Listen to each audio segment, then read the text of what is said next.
see this show. It was very difficult finding a live stream, and unfortunately I missed 30 minutes of the show. But what I did see, the rest of the show around after 8:30, I gotta say this. What the hell did I just see? Now, I'm probably missing some of the content, and I probably will find a site that I can see the rest of it. But for what I did see, this show, well, I don't know what to think of this, because it's really kind of stupid what they did. It is kind of stupid. No, it isn't kind of stupid. It is stupid. A lot of stuff that was in the show was freaking stupid. It was. And then there was other stuff that was good. But let's go for the foolish, stupid stuff first. I'm getting rid of the 50,000 pound elephant in the room, or 50,000 pound whale, or whatever you want to call it. Guido, in his last match with the Jobber, that was a quick match over. We knew that was going to happen. And we knew Joseph Park was going to try and find a way to save his ass. But we were hoping. I know the Slug Daddy was hoping. And I admit, I didn't really state it myself. But if they were going to go in this situation, the best way would be going, as the Hodge twins would say, balls deep into the storyline to make up for what they did with Laura Van Ness, knowing full well Laura Van Ness was not an American, and they didn't take that into account with the storyline, and then they had to correct it, and then they had to drop it because they screwed up and they knew they did. So what would have really corrected this was for Joseph Park to marry Guido. What could have happened was Joseph Park finished his match. No, not Joseph Park. You see, I'm angry about this because it's such a cop-out. Seeing that Guido finished that Jobber match. Seeing that Joseph Park came down and said, I have the answer. I have now opened a wing of Park and Park to have now sports and entertainment. What the fuck does that mean? What does that mean? Sports and entertainment. What?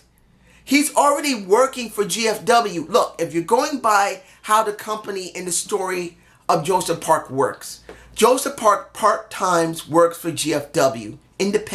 Part-time goes on GFW and works independently to some of the wrestlers. We know this happens. Look what Guido's doing.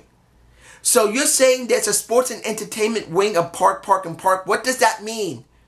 It doesn't mean he's sponsoring him.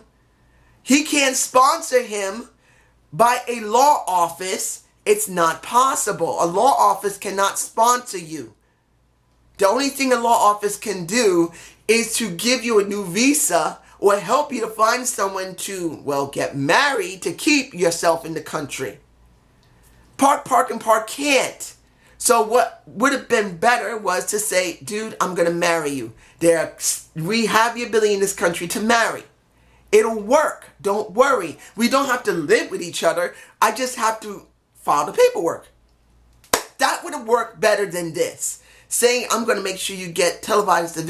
What did he say? He said he's going to get him shots in the ring with big shots or something. He's going to get him, interviews. He's going to get him all that stuff. Are you serious? You know what really... People were happy with this. I saw, after the match was over with the Jobber, Guido going to hug the people in the audience, and some of these people screaming, no, don't go. Are you serious? I can't understand why people like Guido. I can't. Look, when it came to British boot camp, I saw what he did. He acted like a dick. Now, mind you, I'm not taking away from any ring ability he has. But when you really see how he has been built with the Laura Van Ness story, he's a dick. He used a woman, yes, who used other people. But socially, we don't like that. And for feminists to see a guy use a woman to stay in this country who's mentally unstable really pisses a lot of people off. Even Full Killer 99 couldn't stand this, knowing that Laura Van Ness is being put in a storyline like this, and Gail Kim was helping them make it. So instead of trying to correct this mess and letting Joseph Park marry him, so at least there'll be some balance, they just copped out and said that Park and Park is now going to have a wing for sports and entertainment, grabbing from the WWE.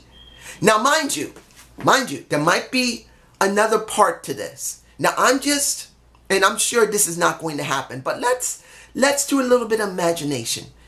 What you saw Guido sign was not an agreement to work with Park and Park as his worker, but as his husband.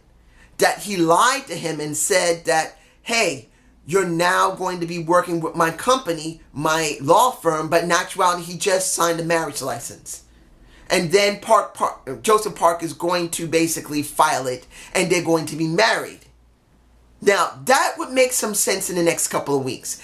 If someone comes from the government to check to see if their marriage is legit, then I can understand they did this. Then I would actually be very entertained that Park and Guido are married, and Guido was lied to, just like Laura Van Ness was lied to. So then he would get exactly what he deserves. He gets lied to and used by Joseph Park.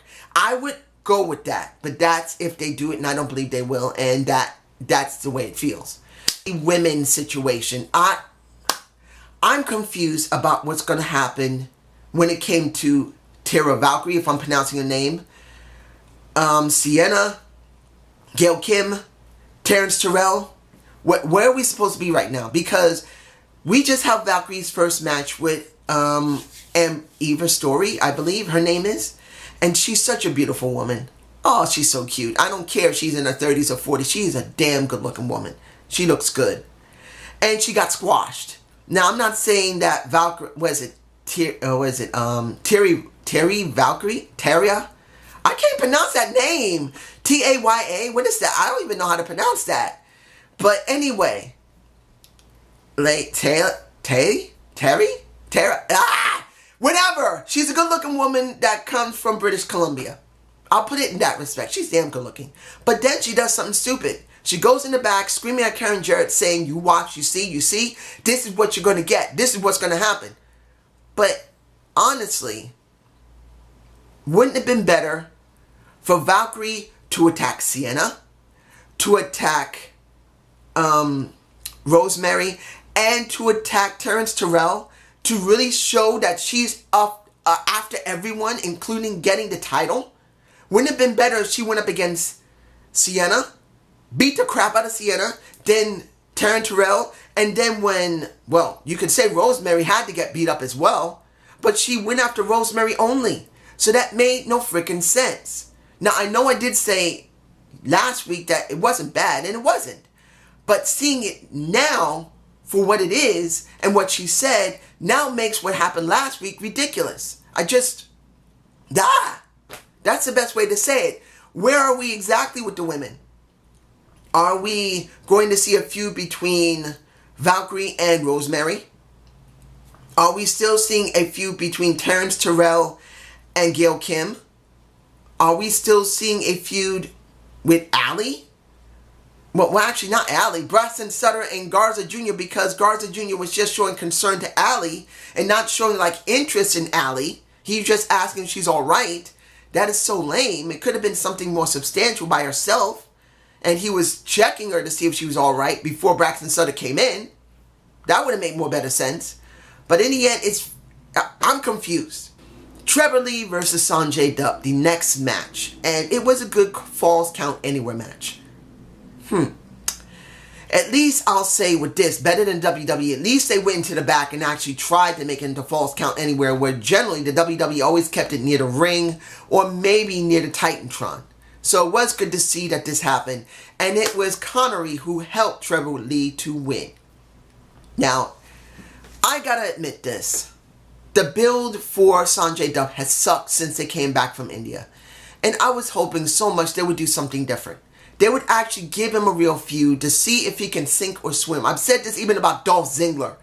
You don't do anything with anybody for so long, they become complacent, compliant, or frustrated. Now you put that person in a position, you need to give them something to do. So eventually, if they really are given a chance to sink or swim, you will know what to deal with. The crowd will care about Sanjay Dutt, or they won't give a damn about Sanjay Dutt. And we haven't seen that. We saw a very bad storyline with Trevor Lee, which is the only one he's ever had since low-key coming back from India. So this is what we had, and I haven't been too happy about it, but it is what it is. So now Sanjay Dutt lost the title. This is what we got. Am I happy about it? It was a good match, but I'm not going to say I was 100% happy of the situation. Now, let's see here. The Low Key versus Johnny Morrison. I am not doing Johnny Impact. I don't like the name. I'd rather hear Johnny Morrison or Johnny Mongo than Johnny Impact. Just sounds so corny. Mind you, he did have a nice talk with Mackenzie. She did pretty well, and so did he. I'll go with that.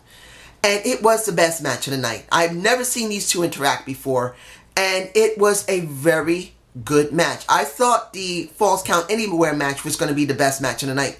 This was the best match of the night.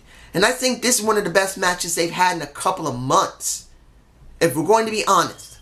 Man, they've had some good matches on GFW, but I think this was one of the best matches I've seen in a while from GFW. Mind you, Low Key's not there anymore, which negates this stupid match. Look, I'm not taking away from the hard work both of them did. They really worked their asses off in that match. But then you don't have Low Key to continue a possible feud if he went away from LAX. And I will get to the LAX in a minute about what happened at AAA. But you get my point. You had a great match. And this could be one of the last few tapings that he did. So we're not going to see him until he decides to come back.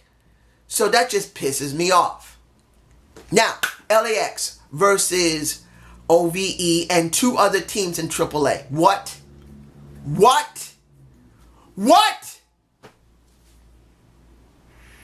This is what made no sense. We were told last week that OVE was going to get a chance to go after those titles by themselves. But no one said there was going to be a four-way dance for tag teams. But we get one.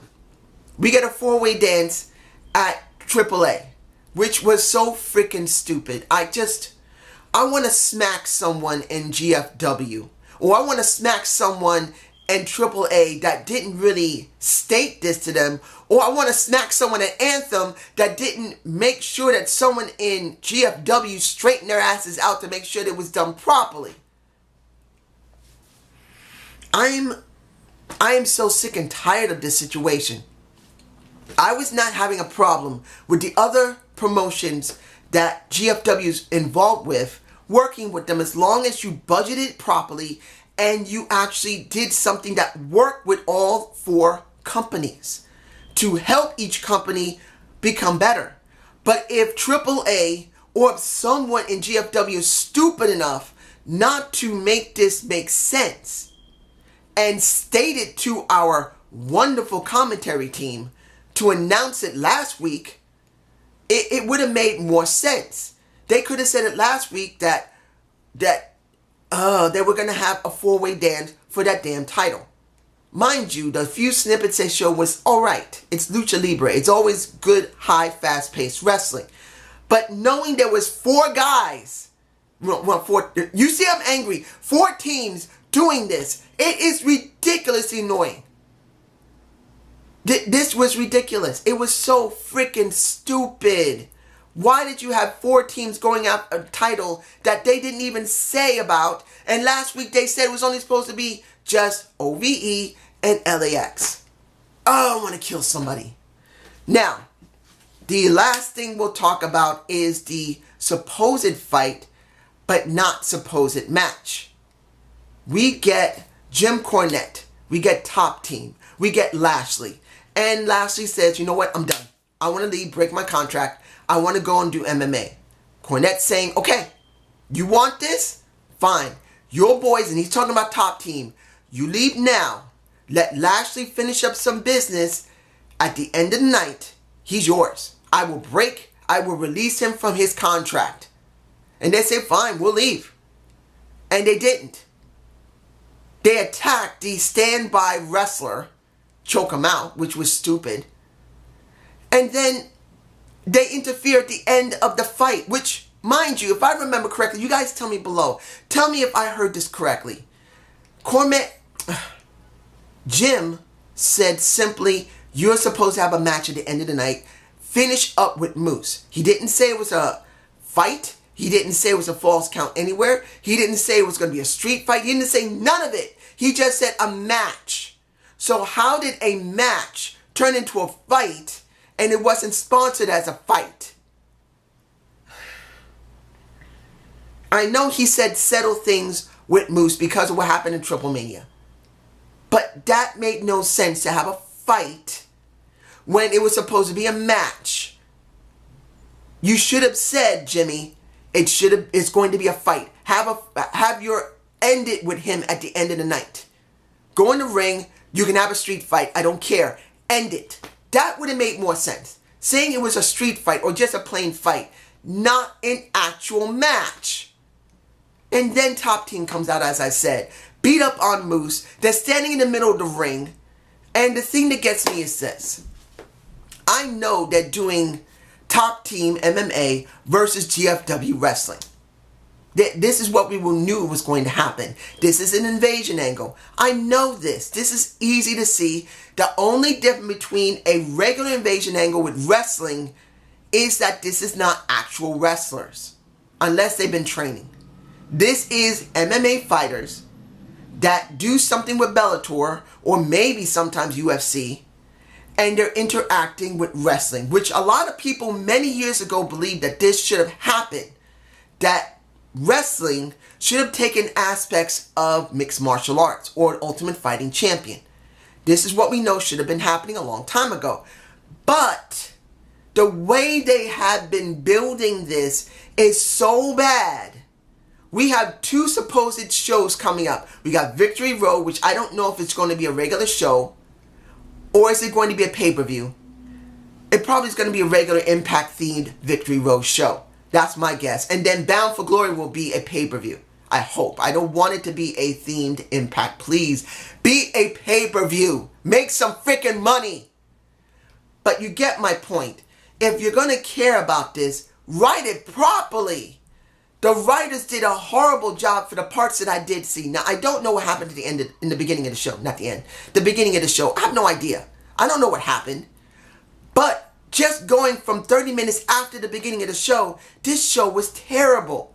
It had such bad writing. It's ridiculous. I want to smack the writing team of GFW. Then I want to smack the new owners of GFW.